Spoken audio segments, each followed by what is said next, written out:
right, so in the video that you were supposed to watch last night for homework, we ended up talking about these cool triangle segments, and we're going to learn 5 segments and the cool things that are true about them. Our first is our mid-segments, and then we're going to talk about bisectors in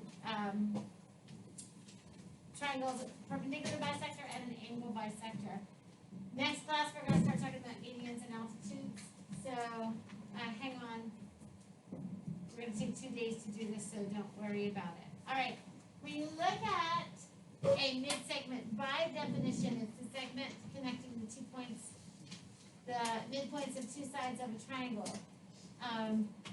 So what's pretty cool is, number one, we can tell that those are mid-segments because if you look at the congruence markings on CD and DA, you can see that D is the middle of that segment. If you look at the congruence markings between CE and EB, you know that E is the middle of that segment, and when I connect them, that's by definition a mid-segment.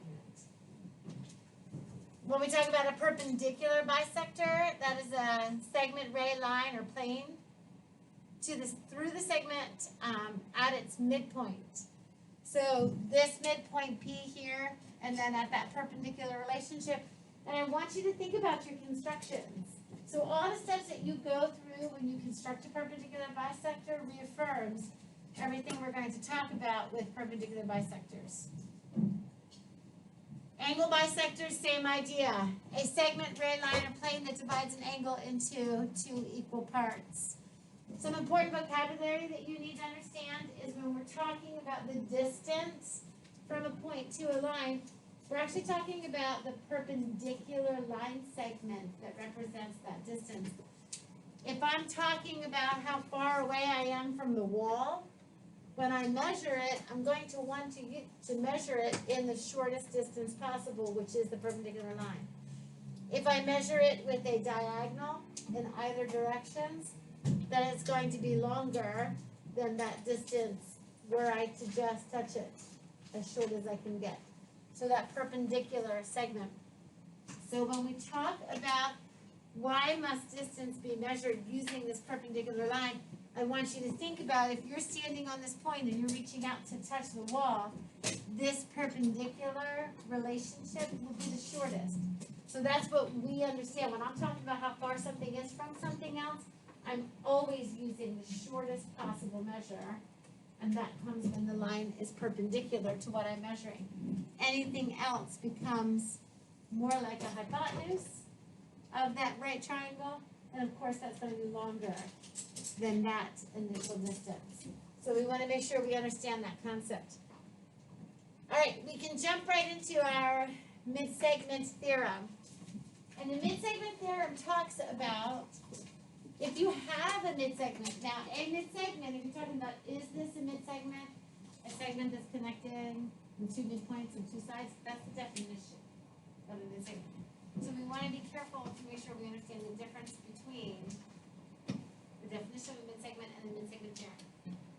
The segment connecting the midpoints of 2 sides of a triangle is the mid-segment. And if we want it to be absolutely fussy, that right there is our definition of what a mid-segment is. When we talk about it being parallel to the third side and half as long, this is actually our theorem. So it's kind of all mushed into one, for sure. So I put some markings on the drawing. Let me explain to you what they are. Numbered by triangle sides 1, 2, and 3. Do you see that D is the midpoint of side 1? Yes. Do you see that E is the midpoint of side 2? Yes. Okay. Side 1 and 2 create that mid-segment. That makes sense to you, right? All right. So now when I look at side AB, that third side, it's not really involved in the creation of the mid-segment, but it's everything that it matters to. That mid-segment is parallel to that third side, and it's half of the distance. So you can see I marked my mid-segment with x and my third side with 2x, because the distance from A to B is going to be twice the distance from D to E. So you're like, okay, how can we prove this theorem, right? And then it wasn't until Rene Descartes came along that we started talking about using a coordinate proof to make that happen. If I'm given my vertices D, E, and C of a triangle, if I have to prove FG is the midsegment, I need to prove FG is parallel to CD, and I'm proving that FG is 1/2 of CD. Basically, what I'm proving here is the midsegment theorem. I'm going to go ahead and I'm going to prove that that is actually true. Okay. So I'm given my coordinates, and my hope is that you watch the video that was posted. If not, I'm going to encourage you to go back to find the coordinates of G, because the coordinates of F and G come from the work of this midpoint slope and distance conversation. So your midpoint is always the average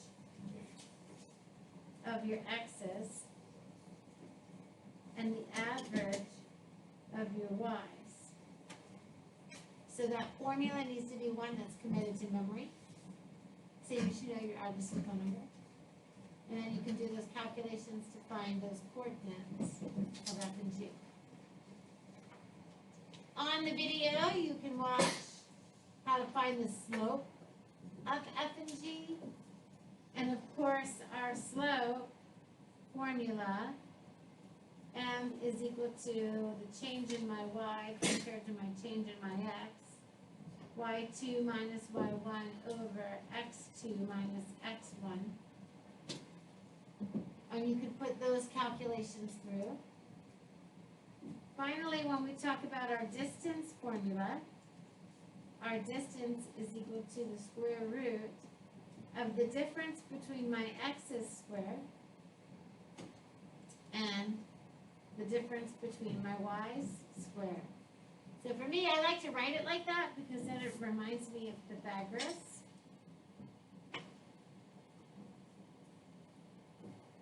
And again, it doesn't matter what order you subtract.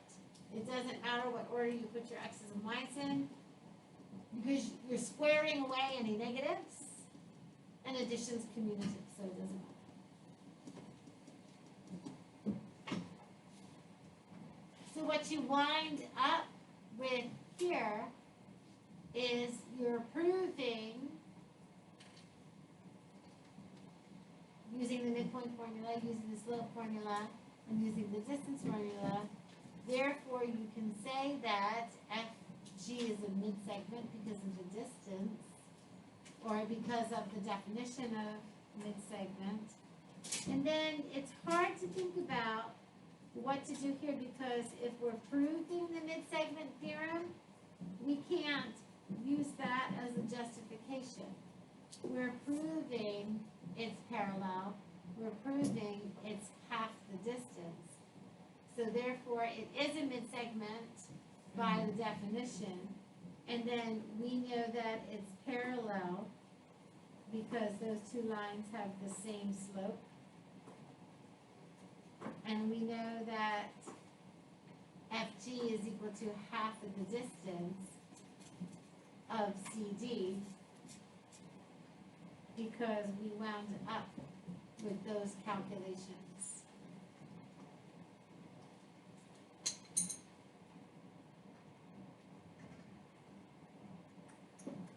And you wound up with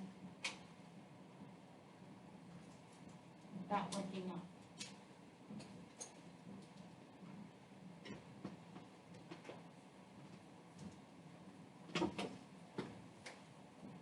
So those calculations wind up proving true. So hopefully you watched the video and you have your notes all filled out. If you don't, you owe me some work. Thank you. The next one we talk about what congruent triangles can you find in the diagram? And what's really interesting when you talk about this diagram, and I'll go ahead and we'll reconstruct it together. I'll get rid of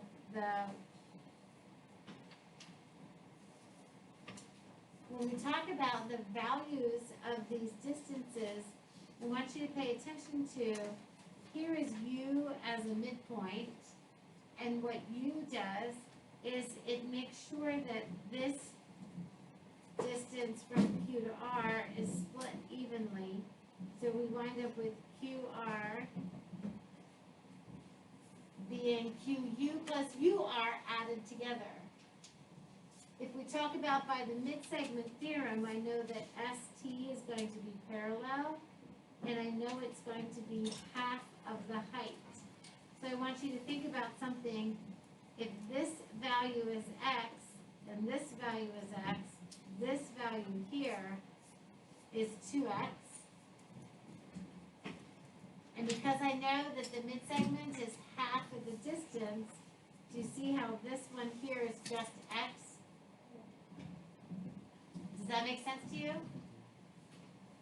All right, let's talk about the midpoint S.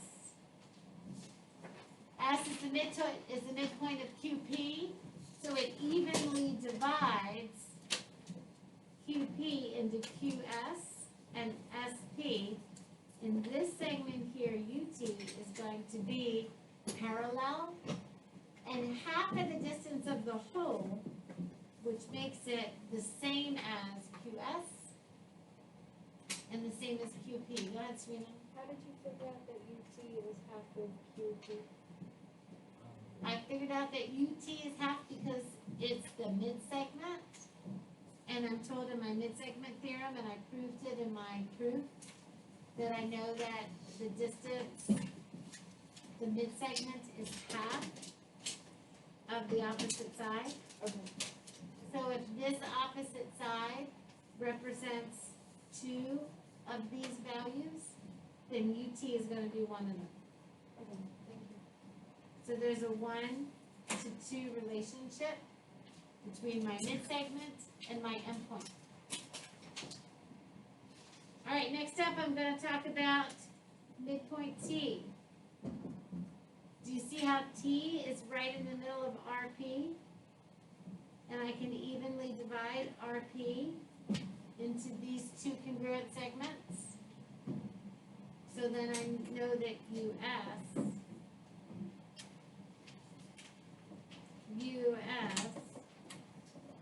is going to be the same length as one of those halves.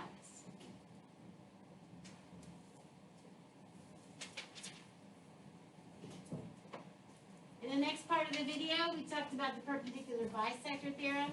If a point is on the perpendicular bisector, then it's equidistant to the endpoints.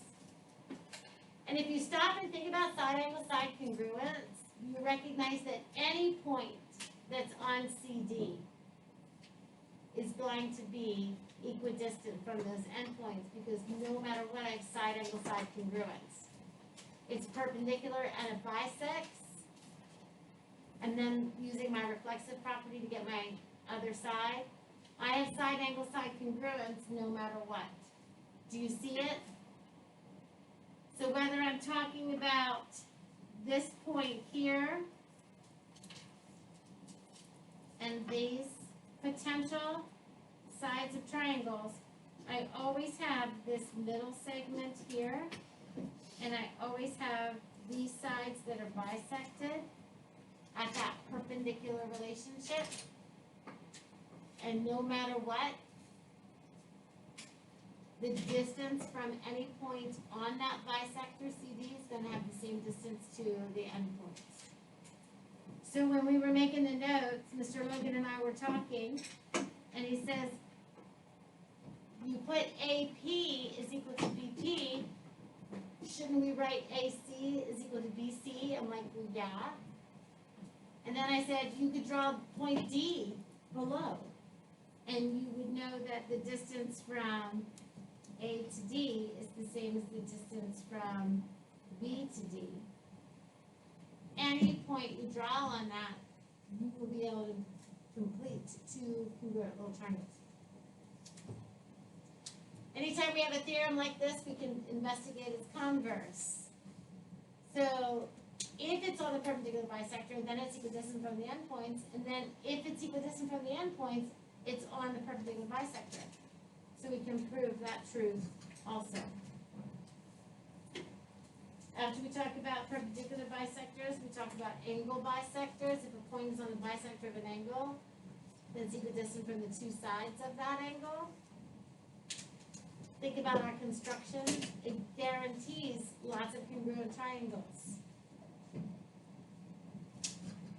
And that distance to the side of the angle is always measured with a perpendicular line. We have both the bisector and its converse.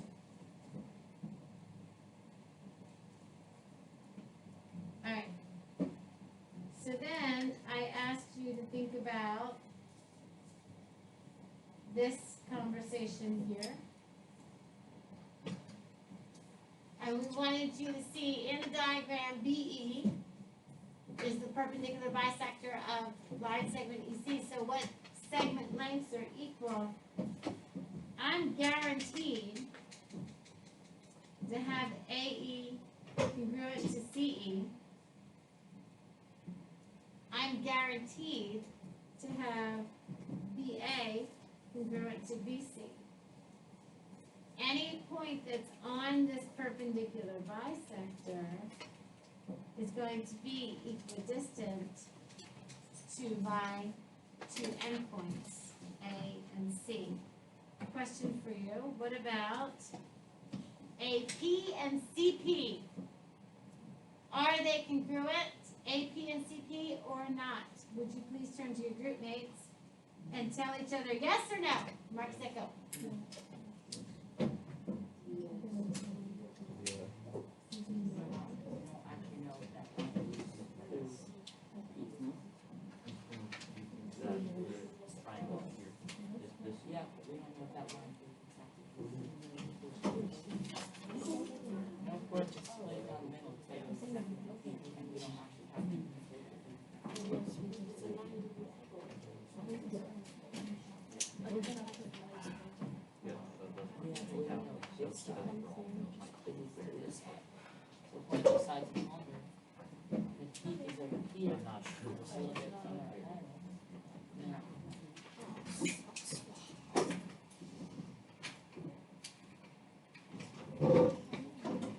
So I'm listening to Sumner talk and he's got it exactly right. Nobody told me where P is. I don't have any congruence markings. And it looks like BE goes through P, but can I be sure? Am I guaranteed? So if I knew that AP was equal to PC, then I could say, okay, P is on the perpendicular bisector and DE goes through it, but nobody told me that, I don't know it. If the line continued straight up and intersected with P, then I would know that AP and CP have the same distance, but nobody told me that. So the best I can do is wait for more information. So I cannot guarantee that PC or that P is on that perpendicular bisector. All right, what information would you need to conclude that BE is also an angle bisector?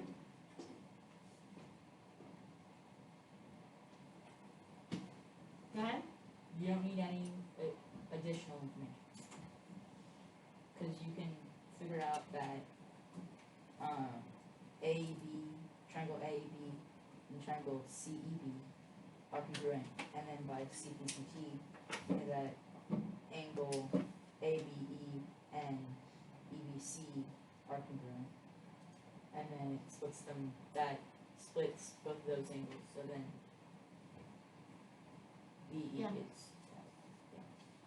So if I look at triangle AEB and CEB, they're congruent by side-side-side congruence. So CPCTC is going to give me these two sides as congruent. Those two angles is congruent. So therefore, by definition, it's an angle bisector.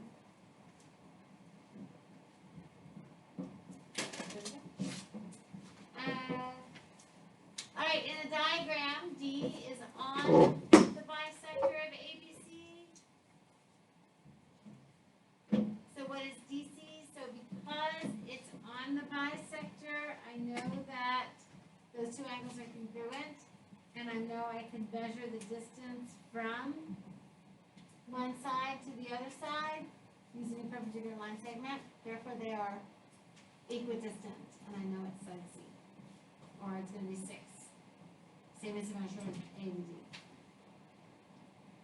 Alright, so next up you had a series of practice problems, and right now you are in one of 3 states of doneness.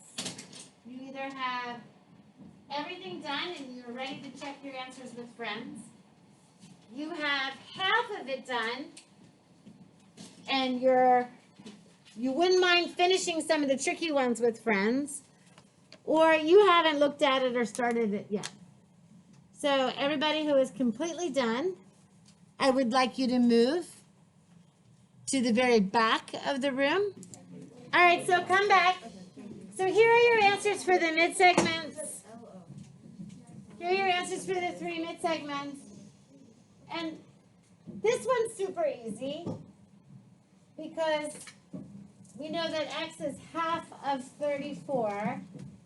And that's easy to just divide 34 in 2. But I want you to start thinking of this 1-to-2 ratio between your mid-segment and the side opposite, because that helps you set up this equation for your second one.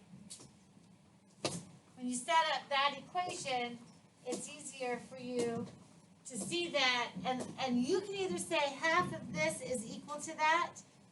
In my mind, it's easier to say double this is equal to that. This equal sign guarantees that things have the same length. So for me, it's easier to say twice 10, because that equal sign says how do you make them equal? Okay, I'm going to double this one to be so that they have the same value. Keeping that in mind makes it easier for you to set up this one. Doubling 3x is going to be the same as that third side. So you have a choice on whether you want to set up your equation by taking half of your third side and having it be equal to your mid-segment. I prefer to double my mid-segment. Double the mid-segment is equal to the third side. Does that make sense to you? So my hope is that while you're doing these next 6, in your head you see all kinds of congruent triangles. Oh, side, side, side congruence, CPCTC. Therefore, I know that that angle is bisected, and I'm off to the races. Side angle side for C is what guarantees congruence there. They didn't ask you that, they just asked you to solve for x. But if somebody asked you to justify, they would want you to say how you know what you know is true. Questions on this? All right. So what I'd like you to do is I would like you to take out your warm-up and given that PQ is equal to 14, it's interesting, if I know that PQ is 14, watch how I label it on my diagram.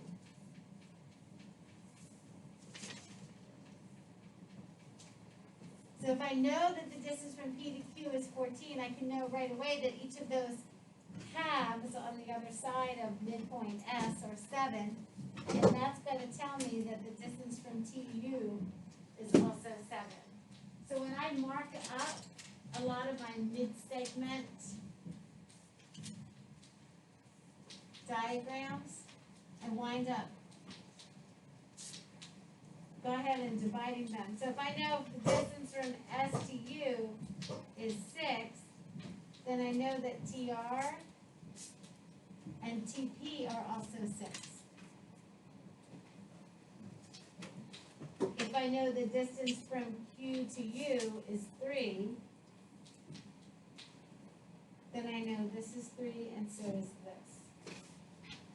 So if they ask me for the perimeter of my small triangle, I know it's going to be 7 plus 3 plus 6, or 16.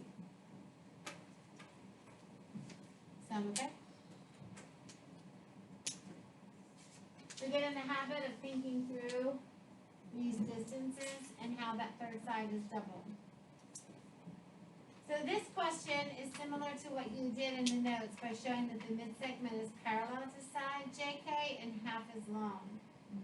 So let's go ahead and talk about the coordinates of N. I know that N is the midpoint. If I add my x's, negative 5 and 5, I get 0, 0 divided by 2 is 0.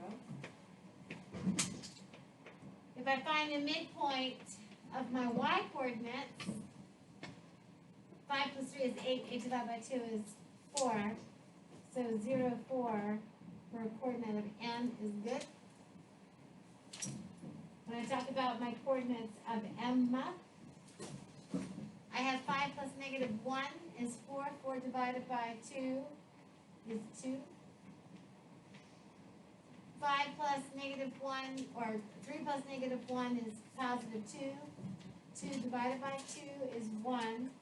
So I'm able to use my midpoint formula and the graph to verify those coordinates for N and M. When I'm talking about my distances, I'm going to go ahead and make sure I recognize that my distance is equal to the difference between my x's squared plus the distance between my y's squared. And that's going to be true for both MN and KJ.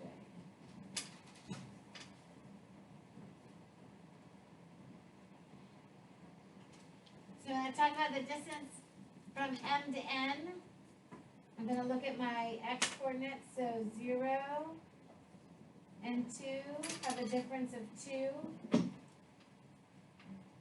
And 1 and 4 have a difference of 3. So when I want to calculate that distance from M to N, I know it's the square root of 4 plus 9, or the square root of 13.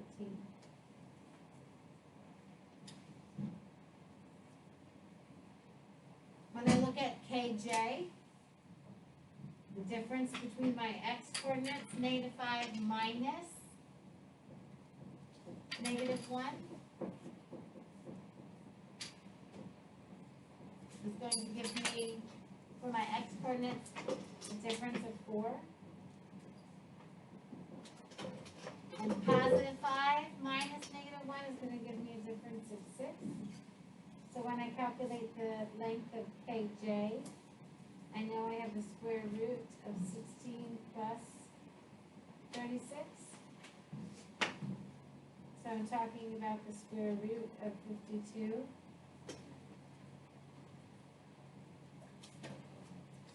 I know 52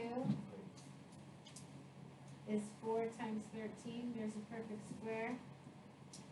Square root of 4 is 2 times 13. So that distance formula just confirmed a 1 to 2 ratio.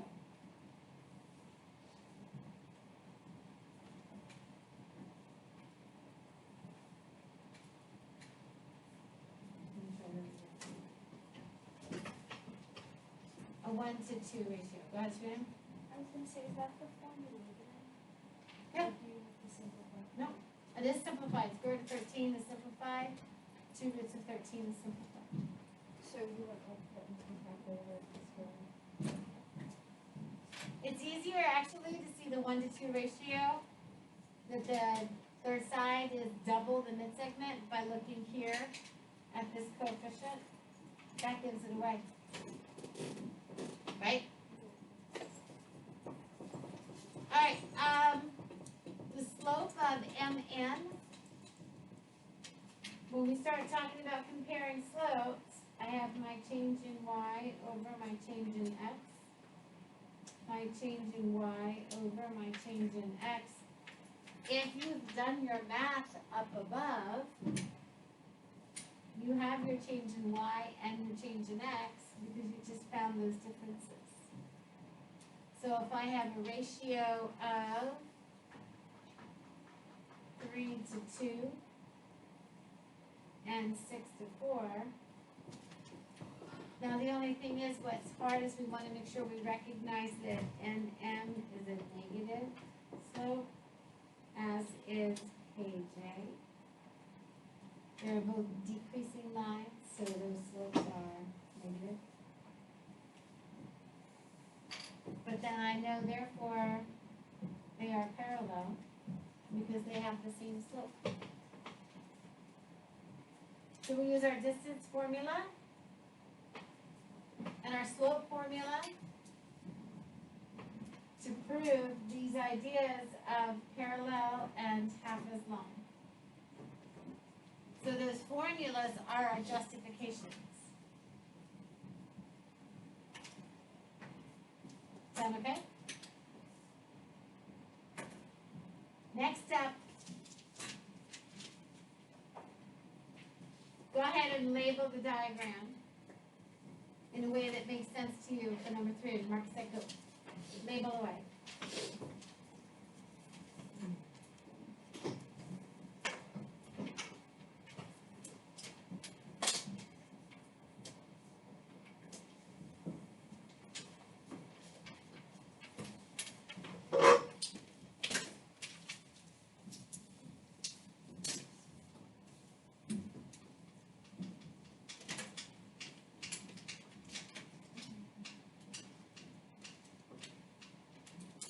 If you attack a diagram and label it in a way that makes sense to you, when you're asked to find things like the distance from x to z, that's easy because you know already that's double the length of its corresponding mid-segment.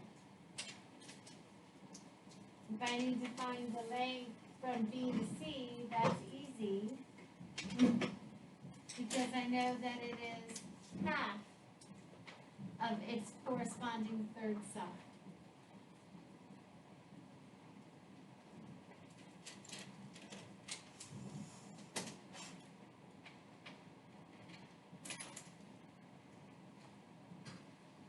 So number 4 is a cool one, and you're going to get a worksheet in a minute that asks you to do this. And it's one of these things where if you do it once, it makes it easier, certainly for you to do it again. All right, let's go ahead and label our endpoints. So D is over 3 and up 6.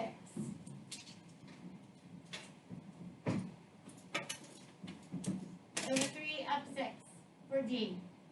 E is over 6, up 5.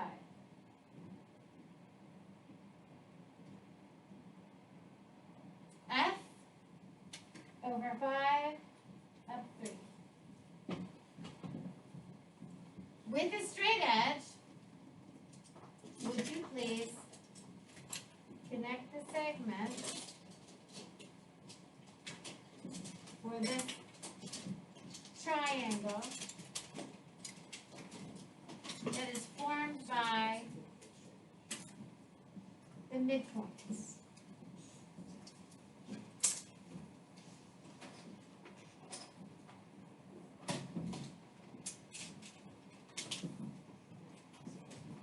So our goal here is to find the coordinates of the original vertices of the triangle.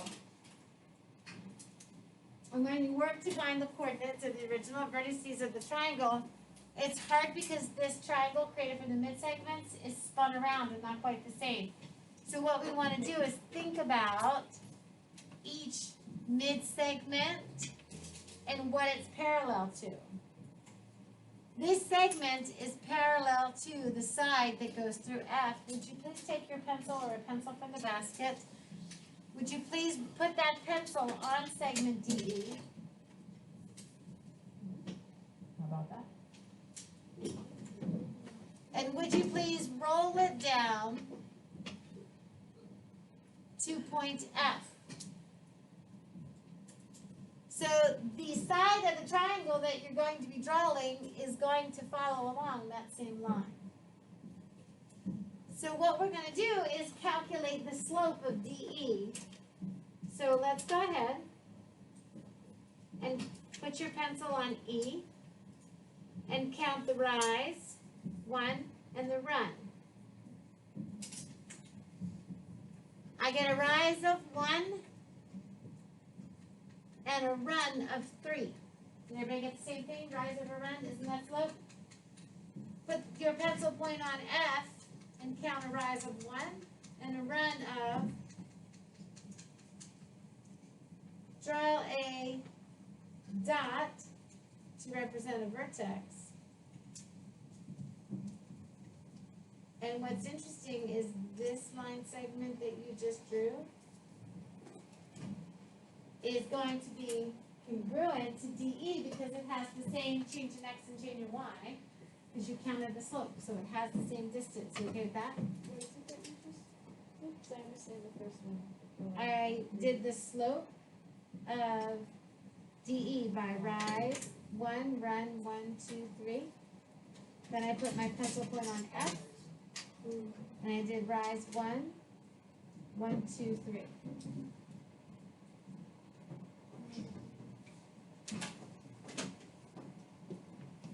Do you see how I found 1, 1, 2, 3? Oh, okay, got it. Now I did this, 1, 1, 2, 3. Not done, go back to F, go down, and the other direction, 1, 2, 3. Go down and count 1, 2, 3.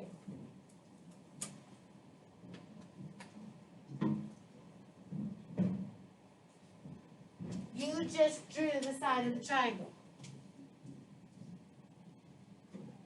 It's twice as long and parallel to its midsegment. Pick one of the other two vertices. Call out D or E. D, I heard. So now put your pencil on D. There is a line that goes through this triangle here. And it's going to be parallel to here. Do you see that? So let's go ahead and count the slope of FE. Rise, 1, 2, 3, run, 1. Do you see that? So go ahead and put your pencil on D. And rise, 1, 2, 3. Yeah. Oh, rise, 1, 2, 1. That makes that sense. 1, 2, 1. There you go. Thank you. Who said that? Sally, I'm gonna smart up. So rise 2, run 1, and look at this. Fall 1, 2, back to 1. There is the second side of my triangle. Because it's just part of the same thing, you just, instead of going over to E, you could redo it from that point to immediately instead of going to Sure, because you already created this one.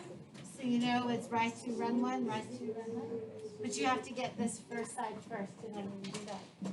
So here's the good news. All you need to do is do this twice. Because once you do it twice,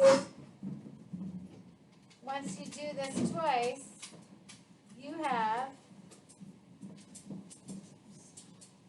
your third side.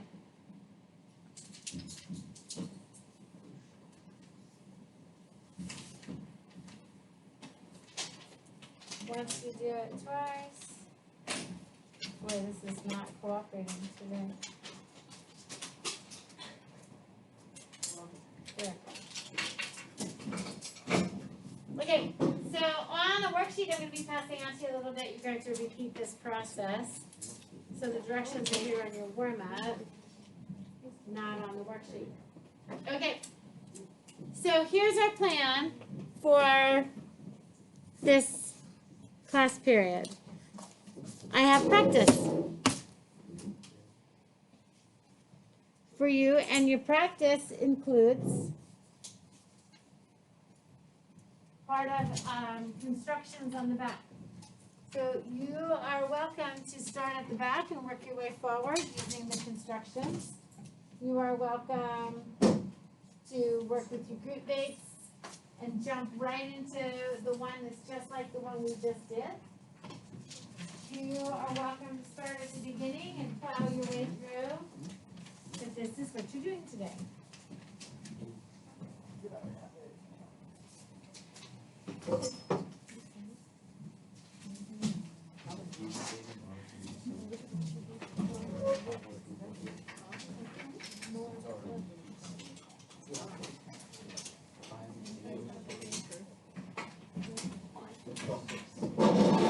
Alright, does everybody have a worksheet?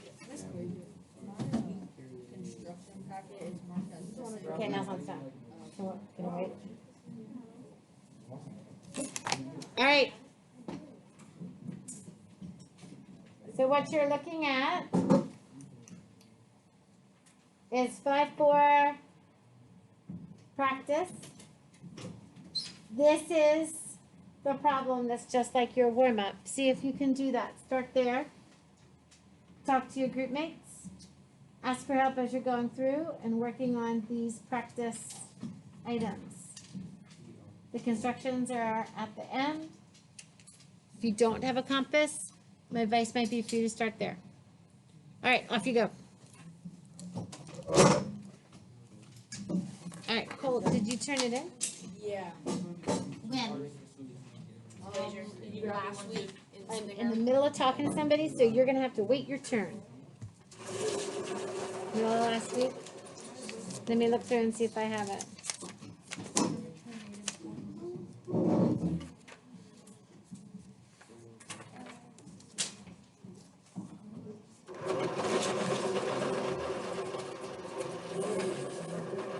I know where the what is?